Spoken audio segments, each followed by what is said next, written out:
Hello. Um, Welcome back to my rant about my own episodes.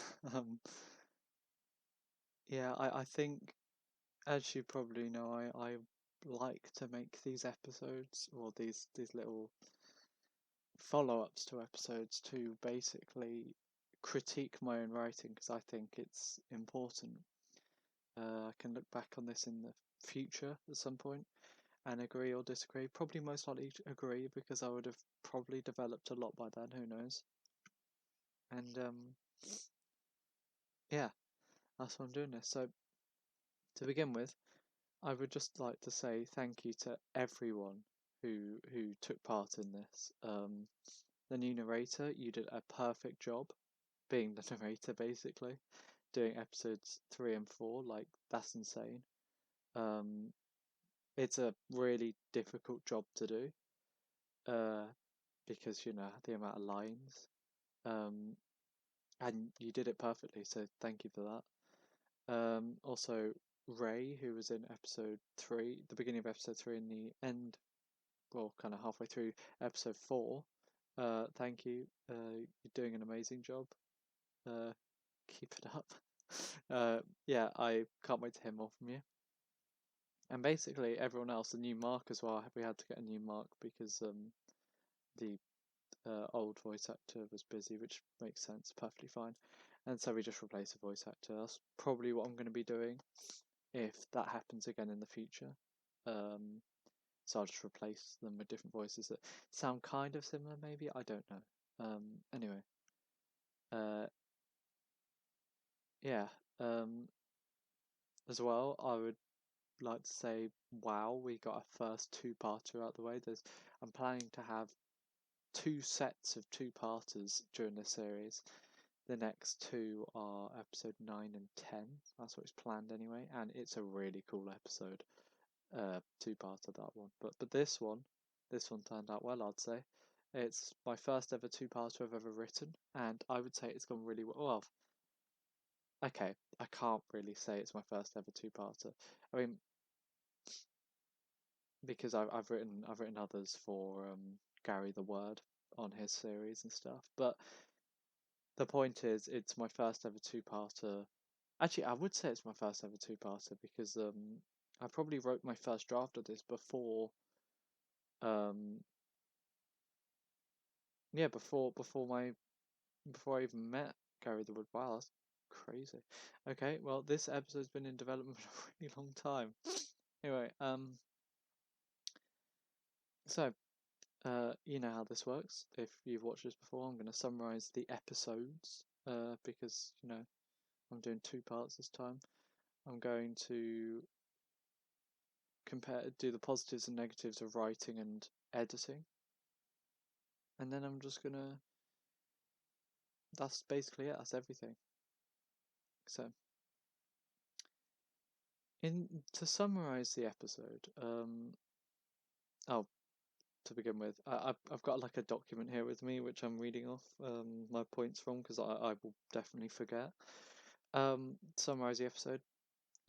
First off, a spoiler warning, because you know, if you haven't watched the episode, this is going to ruin it for you. Also, another warning that if you watch this, you're probably going to see the episode in a different light. You're probably going to see it as worse than it is because I'm really I'm pretty harsh on myself, I'd say. So if you watch this, you're gonna listen to this, you're gonna see the episodes in a different light. So, with all that out of the way, we're gonna go on to the summary. So to begin with, in part 1, episode 3, before it's time, 15 and Mark go to New Earth because Mark thinks this is where he's from. When they arrive, they see a building called Muto. I think it's Muto Inc. I think that's it, or is it Muto Co? It's one or the other. They see a building crowded by a bunch of people who want this body transfiguration that this building's advertising.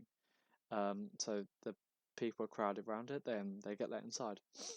The Doctor and 15 follow. Sorry, the Doctor and Mark follow them and talk to someone who's just gone through the procedure. This guy's an old man who fought in this war called the New War, which was in the planet's past. Um, and they had the surgery because with what happened in the war, it like distorted their face, like fire and explosions and stuff. Um, then they go up to the receptionist. The receptionist says that someone wants to speak to them, um, and they go down to the basement where they're told to go, and they're met by the company owner, Muto. Um, as they're talking to Muto, they get captured and put in a room for a few days. They don't wake up for a few days after.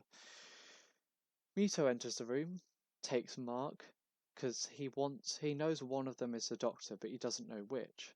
So he takes Mark, and whilst Muto and Mark are out of the room, the Doctor escapes.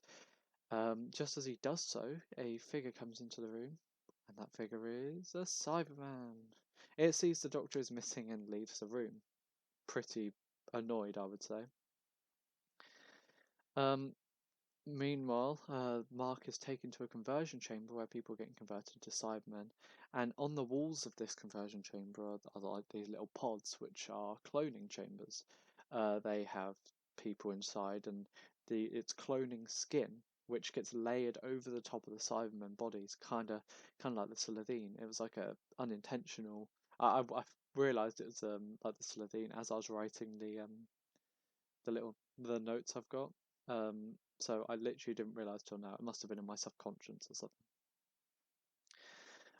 The Cybermen saw that the Cybermen that saw the Doctor was gone, gathered more Cybermen and went up to Muto just as he was going to convert Mark and takes Muto away, saying that he was compromised for uh, letting the Doctor go so easily. Because the Doctor escaped using his sonic. Who wouldn't take the sonic off them? Like, to be honest, Muto, you are pretty compromised.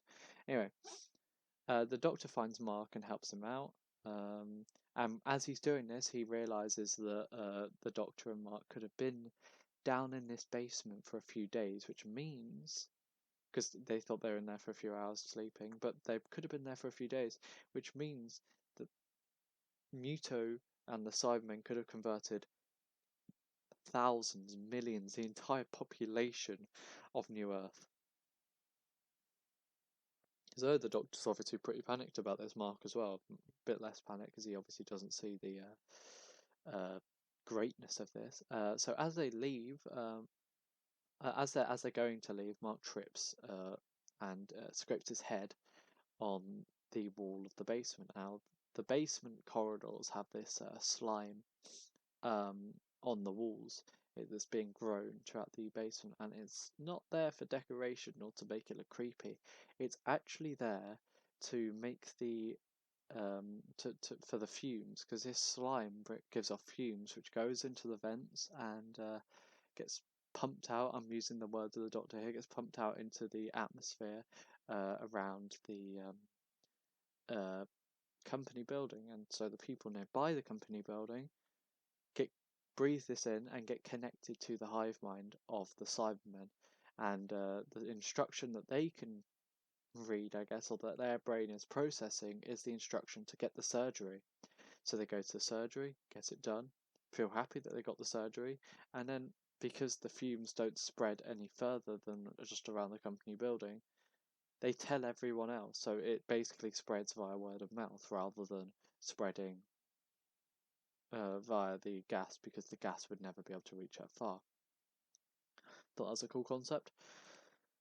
So after working this out and fixing Mark up, because he's obviously connected to Hive Mind, the Doctor and Mark leave the basement, and as they're going to leave the lift, which they used to get up and down the basement, they get captured by a group of Cybermen, which are in a room full of people who have all got this slime on their heads. And they get captured and put into the group. They don't get the slime put on their heads because there's not really much point. And then a figure appears on the mezzanine, which is a indoor balcony, and it's a dented Cyberman with like a stupid little cape. He's wearing a stupid little cape, and it's Muto. And the doctor tells him he looks like a stupid superhero because he does. And this obviously pisses Muto off, so he gets the Cybermen to capture the doctor, and he gets taken to the upstairs of this building. And whilst that's happening, Mark, Muto tells the rest of the Cybermen to get started on Mark and the group that are in the room, so people start getting captured in the room. But we follow the Doctor being taken to this room where he gets sat down in a chair and attached to it. He doesn't really know what this is, and this chair is actually taking his regeneration energy, like in episode 1. Doesn't know why, but it's very painful. Muto leaves the Doctor with 2 Cybermen in the room, and the episode ends without hope, where Mark is being taken by Cybermen, and the Doctor is attached to a chair, probably going to die. So, that was before its time. Now, the new war. Again, spoilers for this episode. If you want to watch I'd watch both parts first before going on to this video, but you do you. Anyway, before the Doctor left Mark was given his sonic screwdriver. So Mark takes the Cybermen crest off and sticks the sonic inside, turning off its emotional inhibitor. The other Cybermen, this Cyberman then turns human. Well, I guess more human, and it's Ray, which is the person at the beginning who gets killed at the beginning of the episode 3. The other Cybermen realise that this Cyberman is now not connected to Hive Mind, and they go to eliminate it. But Ray, being scared, explodes out a ton of electrical energy. Not killing. Well, I guess killing the Cybermen, or maybe just shutting them down, and knocking out all the people in the room. The pair leaves the building and see that every human that was hit by the blast is okay. They go across the land and find the TARDIS, and Bart flies the TARDIS. Meanwhile, the Doctor is still connected to the chair. The Cybermen are inside the room with him, and as the Doctor's looking at them angrily because he's not very happy about being connected to his chair, he feels wind, he hears noises, and then suddenly the TARDIS appears and crashes about the place, kind of like in Tennant's first episode, where he first regenerates. It's like boom, boom, boom. The TARDIS is going around the room, basically out of control, because it's Mark controlling it, and the TARDIS lands on top of the 2 Cybermen that are in the room. The pair leave the TARDIS and get the Doctor out of the chair, and the Doctor takes on the heads of the Cybermen and takes it into the TARDIS, taking the sonic off of Mark. He connects the head up to the console, and because he did it quite quickly, the TARDIS is now connected to Hive Mind, so they can hear and see what the Hive Mind is saying. They hear that the Cybermen know that one of the Cybermen has been taken out the Hive Mind. That Cyberman was in the room where the Doctor was, so they're going to check it out, aren't they? So they leave, and the Doctor sees in the building, because being connected to Hive Mind lets them see a map of the building. They can see the highest source of energy in the building, and they find themselves, and they go there thinking that they're going to find the center of the Hive Mind, but then they find themselves in a control room. And why would there be a control room there? And the reason is because this building is actually a ship. It's like a spaceship, and it uses the Doctor's regeneration energy to go back in time. They're already back in time. And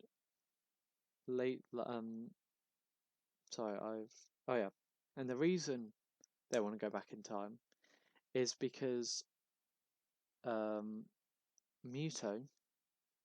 was kind of, I guess, abused by his father, and so he already hates his father. But then this head falls from the sky when he was a child. This is all when he was a child. His head falls from the sky, and he finds it, and it's still alive. It's a Cyberman head, and it's still alive. It's his friend, and basically the two convince themselves that every person who lives on New Earth is evil, basically, and that Cybermen are the superior race. So these Cybermen have made this ship to go back in time and basically make the Cybermen win the war using all of New Earth's people, because they think that the people of New Earth will be the ones to they think that the last time the Cybermen lost the war was because they didn't have enough recruits, and having the entire population, or near enough the entire population of New Earth on the side, is going to help that, isn't it? That's when the Doctor finds Muto. The Doctor, Mark and Ray find Muto in a room kneeling in front of a pedestal which has a head on it, the head from when he was little. And the Doctor talks to them and finds out their scheme, and then after talking to him for a little bit, they don't say it, but he works out that Muto and this Cyberhead are one in the same. The Cyberhead is Muto's future, and this obviously causes a little bit of an argument between the two, because Muto is then also convinced by the Doctor. I mean, doesn't really have to be convinced; it's kind of obvious that he wasn't made leader of the hive mind. He wasn't even made a part of the hive mind. So he's obviously a bit pissed off about that, and he's also given quite a shabby suit by the Cybermen because he was obviously just going to be thrown away. And so, whilst this is all happening, obviously, the Cyberhead is being given control of the entire fleet of Cybermen that are fighting in the new war, because the Cybermen see it as a new hope. This ship coming and bringing all these Cybermen along with them. And so when the Cyberhead gets made leader of the hive mind, they all teleport to the main ship, leaving Mark and Ray behind, who go back to TARDIS. And throughout this, when they're on the ship, Muto's holding the head, and the Doctor's basically convincing him that he could make Muto the leader of the hive mind if he just gives Muto the Cyberhead, and he says he's going to use his sonic on it. So Muto does as he says, and the Doctor basically just turns off the Cyberhead using his sonic. Obviously, this causes a bit of a problem with the Cyberman army. Causes them all to crash into each other because there's no leader anymore, and the Doctor teleports away with his key. Or he brings the TARDIS to him with his key, and Muto's left on the ship, which gets blown up because another ship collides into it, and he falls down to New Earth as a head and gets found by his younger self. So that was the summary of this episode. I want to do something a little bit different compared to my other episodes. I want to, because I've actually got the first draft of this episode, I want to compare the two drafts. So let's have a look at the original. As you can already see, it is in a completely different format to this one. See? Now, as you can see, there's a number here. This number is the line number for the narrator. This is actually really useful to see what line the narrator's done, because it makes it a lot easier for you and a lot easier for the narrator. I totally recommend doing that. Another thing is, look at the length of the title screen. So it's all this, yeah, blah, blah, blah, blah, blah. All of this, all of this, all of this, all of this, and up to there. So that's like a page and a half, right? This one, it's a few lines. Main reason for that? Look at this. There's one line. There's one spoken line. All the rest are descriptive lines for the narrator. That doesn't add anything. It makes it flat. It makes it rubbish. This, it adds a little bit of stuff to it. See, look, these two are friends. See, and with this one, there's just nothing. So like, why do you care that this Rosemary Watkins person dies? Whereas with this one, you've actually got something there. You've got something to feel sorry for them for. Now let's go a bit further on. Let's go to a random place, I don't know.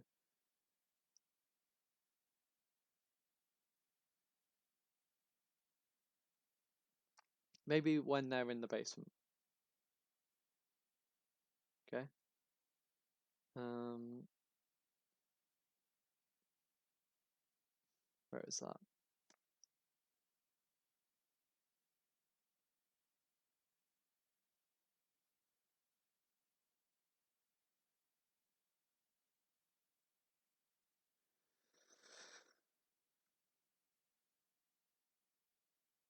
Yeah, sure, let's go with this. Okay, here.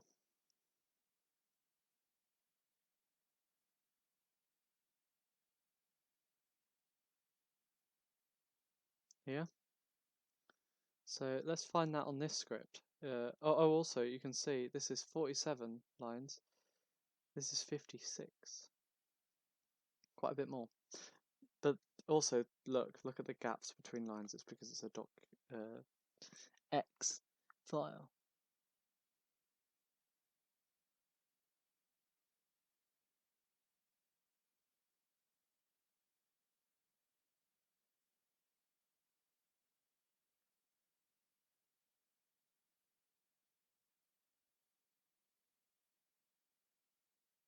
Okay.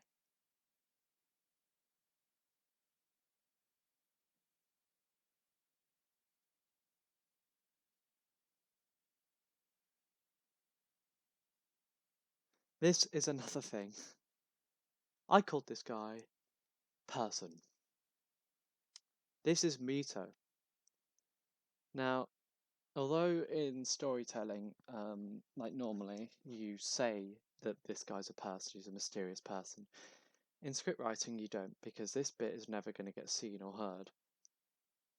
You just write Mito there. You don't write person, because that'll just confuse the voice actor. They'll be like, okay, I'm not playing the voice of person. I'm playing the voice of Mito. See? Just call me Mito. See, this person's called Mito, and then I switch it to Mito. That is another thing that I do that is wrong. Now, these are just technical things. Let's talk about story here. So originally, I had a. Also, I use my Sonic way too much in this. um, Originally, I had a thing called the like a generator, which basically um causes everyone to be hypnotized and want to get the surgery. I thought it was a bit dumb. Don't know. I don't actually know why I changed it. I probably could have developed that and made it better. But you know, in this version, it's slime. Okay, so the original, it's it's a generator, which is I think the reason I changed it was just because why the hell would the generator just be in the reception room? You know, it's a bit weird.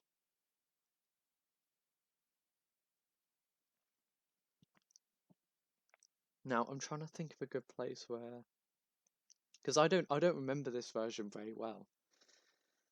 I don't remember this version very well. Honestly, I thought my last version was my first, and that I'd done many other that I'd just made changes to it. But no, apparently I've made a first, and I remember it now. Um, oh, the doctor was an electrician. This is kind of the same as the original. Turns back mark isn't there. That's the same. This bit here, that's the same. This is all the same. Although instead of the Doctor realizing it took a few days to wake up, Muto just basically tells him.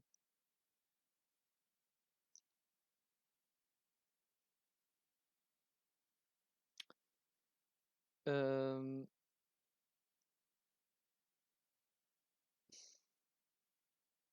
this is all the same actually.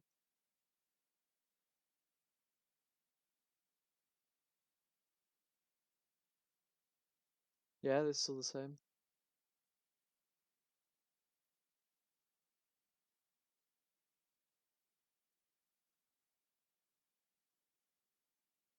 Um,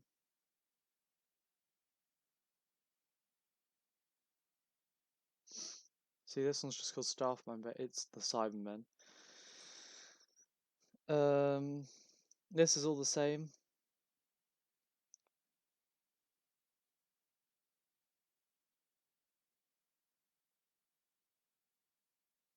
This is all the same.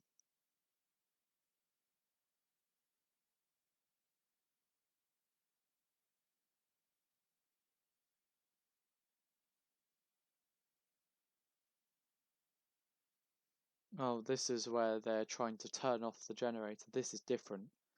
They're trying to turn off a generator. Whereas at this point, they would have been captured by the Cybermen.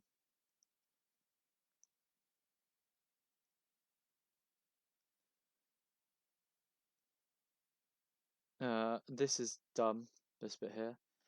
When they turn the generator off, Mark says to everyone to get out, basically, and why would you listen? Bit weird. Again, I've called him person.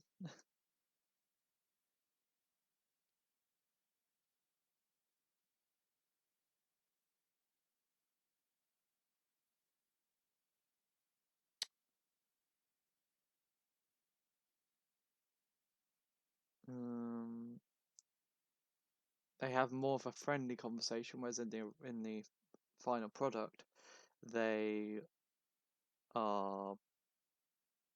God, my brain is gone. In the final product, they're basically insulting each other.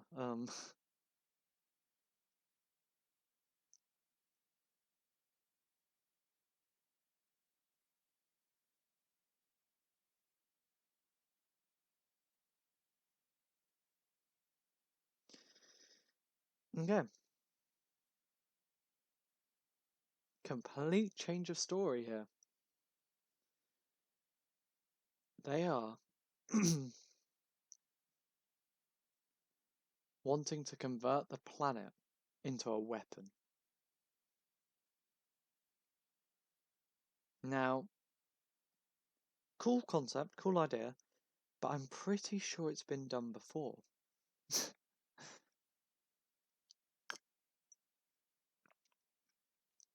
The new idea I came up with was so much better. Oh my god.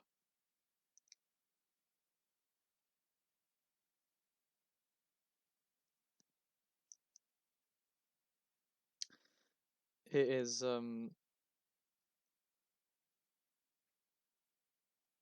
just shows how much it's changed, I guess. Oh, and the titles are different. The titles are completely different. See, they used to be called the Cybermen of New London and the Cyberman's New London, instead of Before Its Time and the New War. Reason being, I didn't want to give it away that it was Cybermen at all. And also, I thought the second episode being called, I would have happily kept the name The Cyberman's New London, but I think the second episode being called The New War was just better. And Before Its Time, it hides the fact that it's Cybermen. This is another difference here. Oh, all this highlighted bit is the bits I wanted to add into the to be continued for the second episode. Oh, and for the previously thing in the second episode.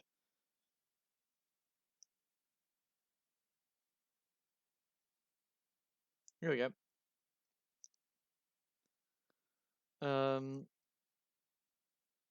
In the this was actually this bit here was actually a very um last minute thing.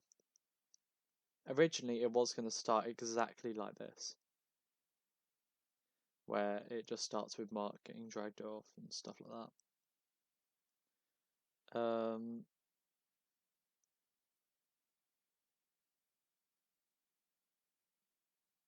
I wonder where the titles start. Hang on. There we go. The titles start when there's a massive bang. In the final version, uh, before I made this change at the very end with the boy and the dad, I in the final version,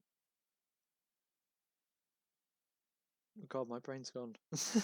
See, this bit I'm doing without my notes, so um, and I think you can possibly tell. So in the final version, without this bit added on, I think it was the to be continued. No, sorry, the last time, and then it ends. Yeah, I think it just shows the last time, and it's the titles. And then I changed it to be about the boy and the dad, which I think works so much better and makes the entire um episode just work better. Um,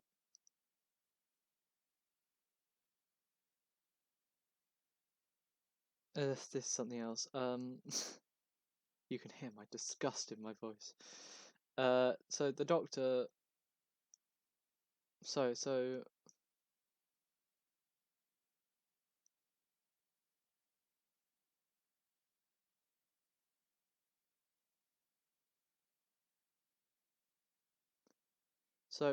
I like this bit in the final version. Um, where in this version, in the original, Mark realizes straight away what he's done. He's just turned off the emotional register of the Cyberman. Whereas in this, he's like, I have no idea what I just did.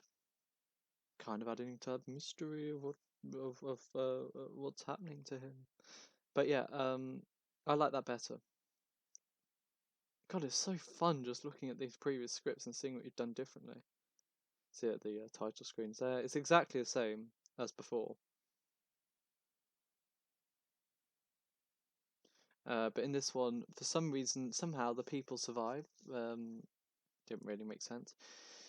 And I thought it'd add to Mark's character if he just left them there, and add to Ray's character if she told him, "Hang on, what do you really think we should?" Anyway, another thing. This is something I did a lot in episode 1. It's show not tell. It is show not tell, as you probably saw Bodke earlier on say, um, as a comment to one of my lines. It is show not tell. It you don't get the narrator to say, suddenly Mark hears the sounds of metallic footsteps. That just doesn't make sense. Just play the sound of metallic footsteps. One, it doesn't break up the story. Two, it makes it more creepy. And makes a use because the user does have the ability to realize, oh shit, that's metallic footsteps. That is not. We don't need to be told that. I obviously just did not understand that when I was first writing, but I guess see, this was exactly a year, or I guess a year and 2 months ago. So, you know, I've probably developed quite a lot, honestly. Um,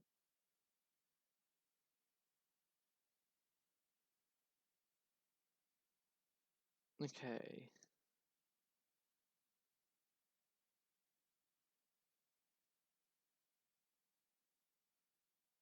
What the hell?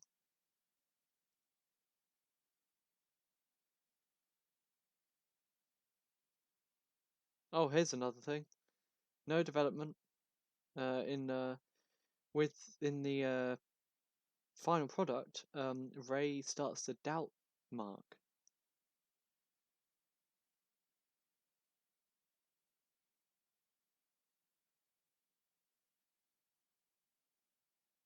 Up here. Adrian. That's gonna help us? You're mad. You probably can't even help me.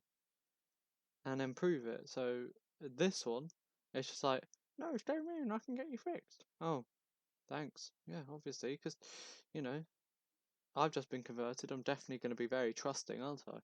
You know, to everyone that comes near me. God, that's it's weird how bad at storytelling I was. Oh my God.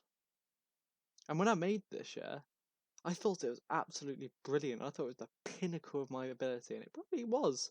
It probably was to begin with, but not anymore. And I'm so glad I went with this product and not the original. This is why you do loads of drafts. See, for episode 5, I've done 8, 9, maybe even 10 drafts of the same story. And I can't tell you enough how important it is.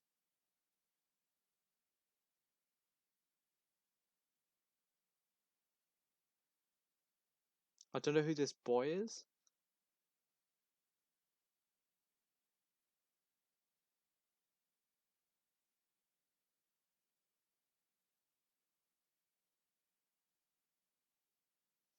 Okay, I'm trying to see. I should have done a proper read through, but I mean, it's going to be painful to read.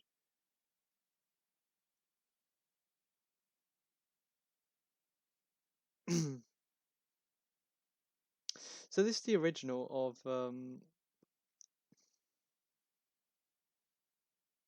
this is like the final product, the TARDIS lands in the Doctor cell. Oh, whoops. Sorry about that. The TARDIS lands in the Doctor's cell. Um,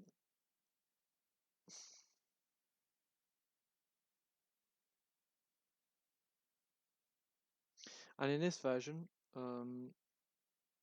Rosemary or Ray, I guess, is still connected to the hive mind. So they use Ray to find the hive mind.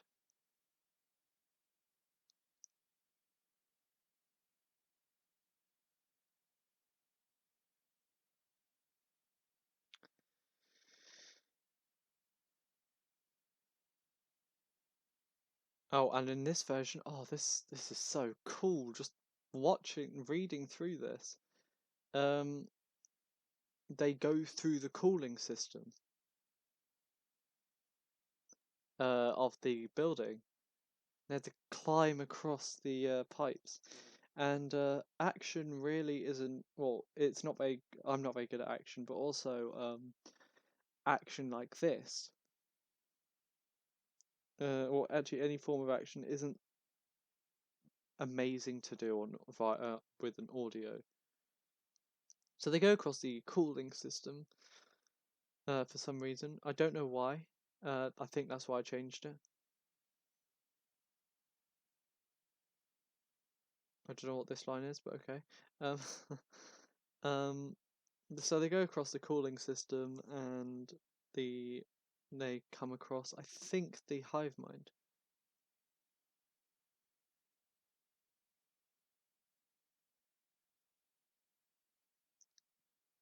The original, there was literally just there was no Cyberhead. There was no cool story of Muto and the Cyberhead being one in the same. It was literally just a dome.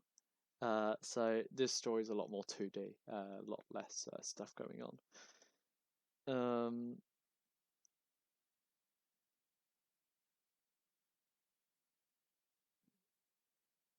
Here's another dumb thing.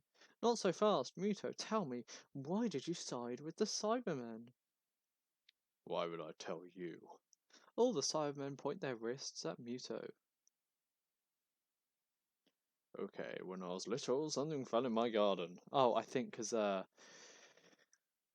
Rey touches the dome, and now she's in control of every Cyberman ever. Oh my god.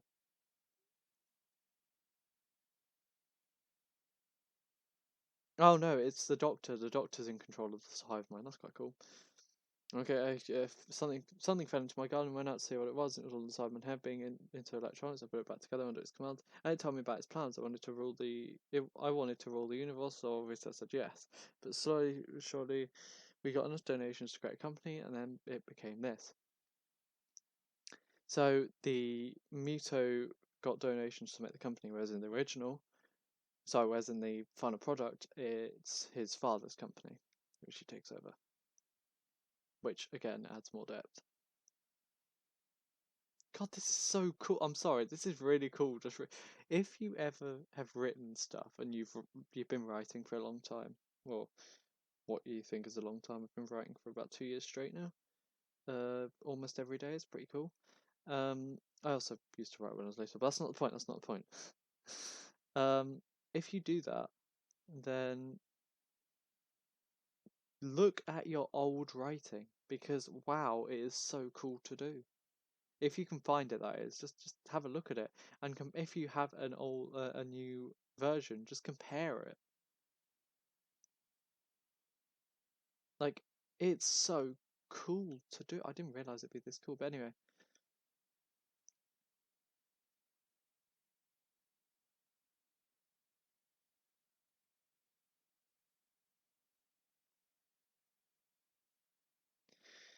Um, I think what happens here is that the Doctor can't hold on because his brain is he's not a Cyberman basically, and so he has to. So Ray takes over basically.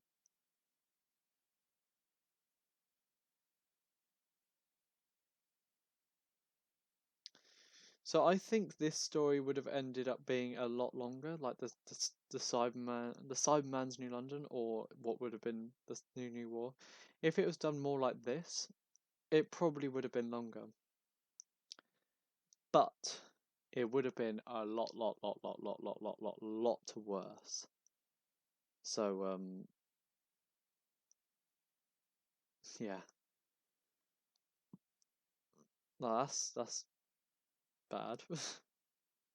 Here, I'll scroll down um so that you can have a look through. So while that's scrolling down, I would like to talk about the positives and negatives. We've been going for, wow, 40 minutes. Okay, I'd like to talk about the positives and negatives. So to begin with, I especially love the new plot of the of this episode with the Cyberman with Muto and Muto's older self being together, not really realizing it, and realizing it, not realizing it, with wanting to go back in time to kill all the people in New Earth to win the new war, adds more depth. Another thing is that the Doctor and Mark's character are very similar to how they were in their first episodes, which is good. One thing that is really hard during writing is characterization, because I could just start writing the next episode and the Doctor could be completely different. Now it's different when, let's say, the Doctor is exactly the same, but he is given a different character, like a different characteristic, like a hidden characteristic, which comes out, I don't know, after dire circumstances or something like that.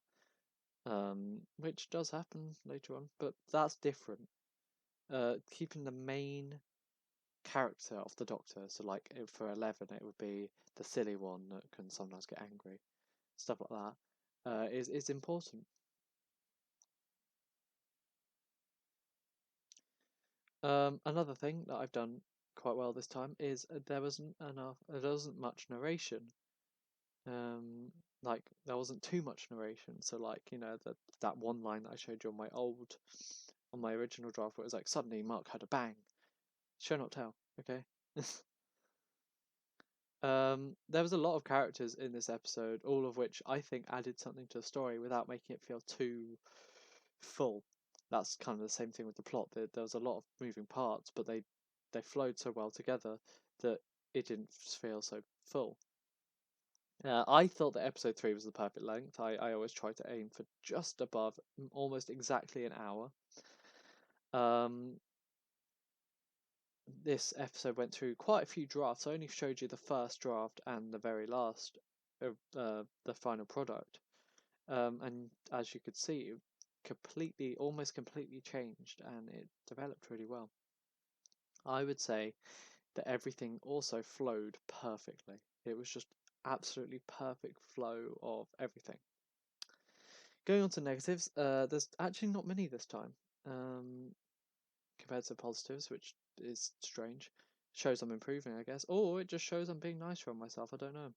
I wish the negatives are I wish aspects of the Muto plot were put more into episode 3, as it kind of separates the two parts. So like the plot between uh, Muto, like Muto's backstory, as well as Muto and the Cyberhead being one in the same. I wish it was blended more into episode 3. Kind of same with talking about the new war. There was only one mention of the new war in episode 3, and it was all over the new war in episode 4. Like everyone was talking about the new war in episode 4. I wish we could have, or I could have written it so that episode 3 was talking more about the new war. And if that was the case, I would have probably changed it to be like the surroundings of New Earth were kind of in repair. So like everything was kind of rubble. There was a lot of rubble, should I say, and everything was being repaired. But I mean, think about it, it wouldn't have helped the story along. I don't think if I'd done that, I could have done it in a different way though. Another thing, I wish episode 4 was a little longer. It was only 45 minutes, around about. Not very long. It was around about the same length as Evil of the Pairs, which was quite a good episode in my opinion. But yeah, I think it could have been longer. Again, still need to work on comedy. Is that a surprise? That's actually part of the reason why I did Evil of the Pairs, to work on my comedy. Because, comedy is quite an important part of a lot of shows. It makes it a lot more enjoyable to watch. You don't want to just watch something depressing for an hour, or listen. I guess in this case, listen to something depressing for an hour on end. It would be a bit crap, basically. Um, I'm still learning stuff, as you can see. So please just trust me. That the next few episodes are going to be absolutely amazing. Trust me, they are. I've uploaded the beginning of episode 5, and I think it makes it very interesting. Um, Now going on to editing, I'm not going to go through all the other stuff like the process and stuff for editing and writing because I did that on the other 2 episodes, on the other 2 things of this. So you guys can just if I change the way I do things, then I'll say something. But from now on, I don't think I will. Um, okay. So the positives. I absolutely love the graphics I made for both these episodes. Like they are really cool. I like both of them. Um, Especially episode 4's. Episode 3's was a bit more abstract, I'd say. It wasn't really much to do with the episode. Episode 4 was a lot more obvious, the episode. Oh, and you should see episode 5's graphics. Oh my god, I finished it a couple of weeks ago, and it is absolutely amazing. I'm blowing my own trumpet here, but there's no sudden drop in quality, which is quite hard to do. Because usually what happens with me is I get tired or bored or something, and the quality will drop. But that wasn't the case, mainly because I took breaks. Take breaks when you're editing, it's important. Same with writing, take breaks, okay? I know some people just want to keep going and get it over with, but it does make pretty crap content if you do that. So yeah, some people can do it. and they enjoy it throughout the entire time.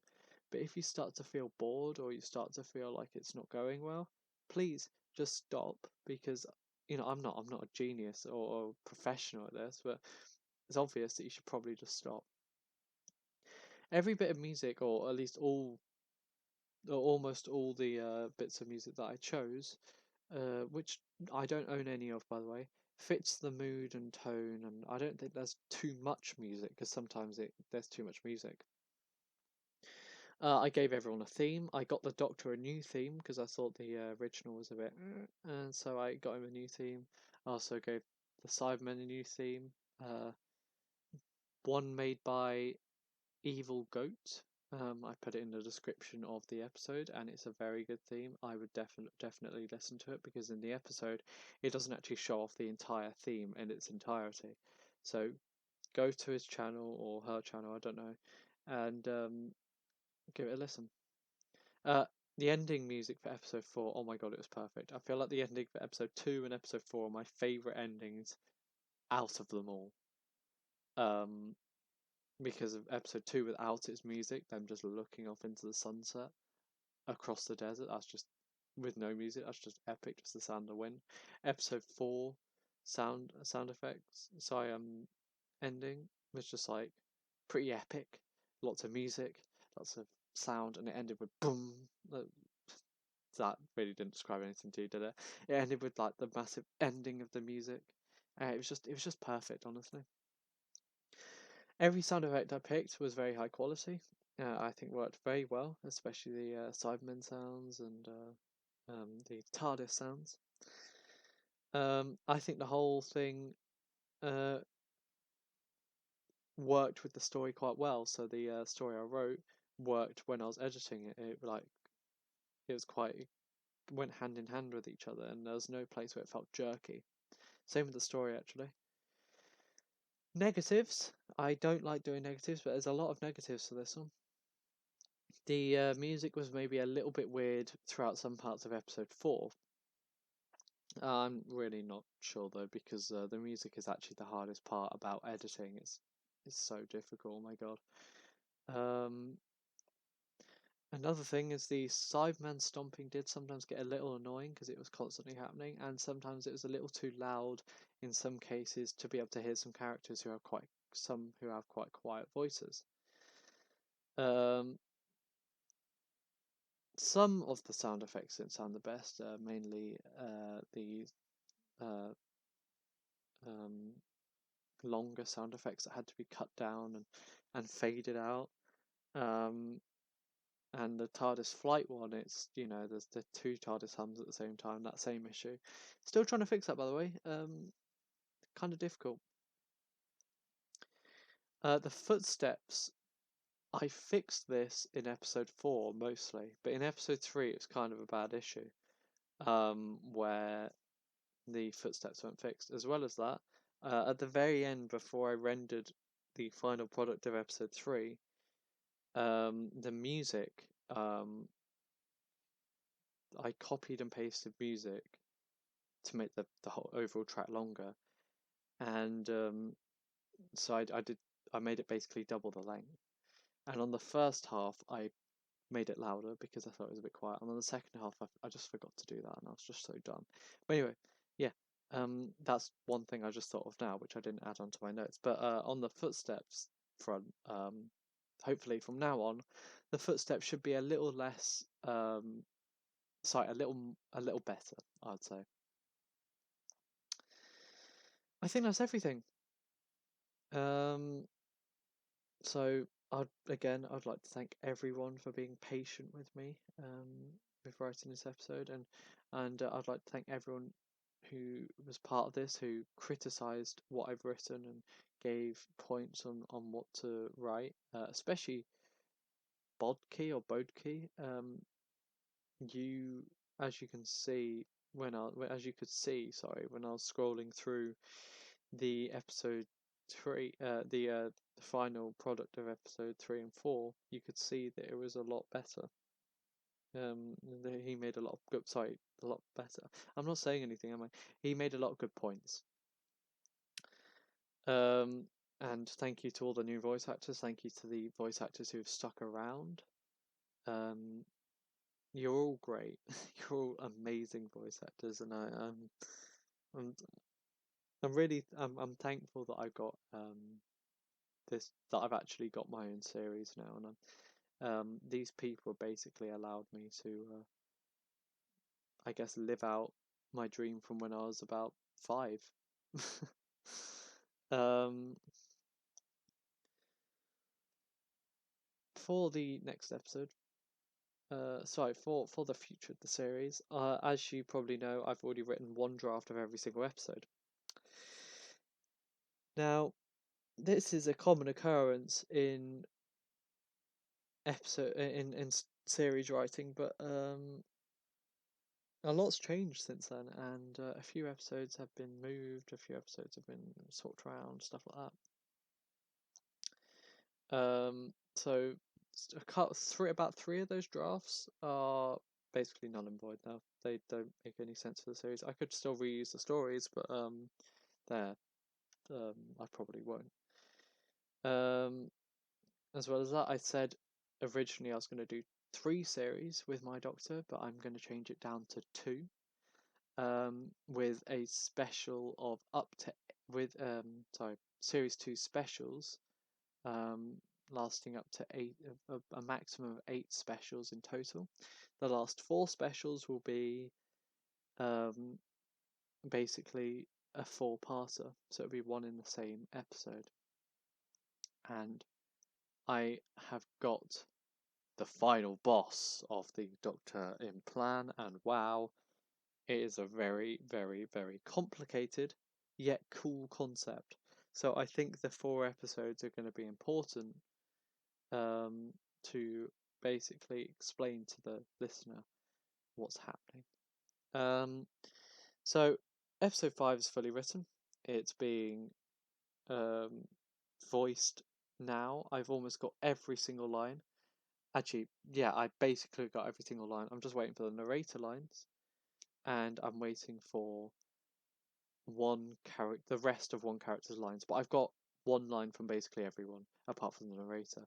As soon as I get lines from the narrator, just a few lines, I will start editing, and hopefully that happens very soon, because it is a very cool episode with, as I said, very cool art. In terms of episode 6, that has been fully written. I'm already starting to get voices for that as well. And in terms of episode 7, I haven't started editing that though because I've got barely any voices. I've already got the Doctor's voice, my voice, and one of the other people's voices. The voice actor of which who said that voice is very, very, very efficient.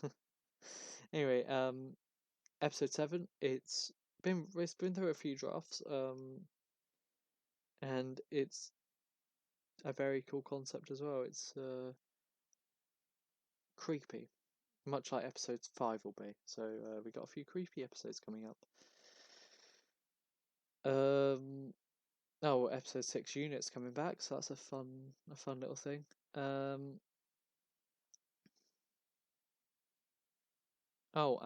finally, um, there I've got planned once this series is finished, you might start seeing a new series or a maximum of 3 new series appear on the channel. I'm not going to explain what they are, but they are quite cool series. 2 of which are based on TV shows, kind of like this Doctor Who series, and 1 is a concept of my very own, that I've been wanting to write for a while, and I've started writing it, and it's going very well. So overall, in terms of the channel, it's very much alive. It's very much happening. It's all happening, and it's very cool. Everything's going well, I would say. So yeah, episode 5 is on the way, and again, thank you to thank you for listening to this, James. If it's you from the future, hello, it's me from the past.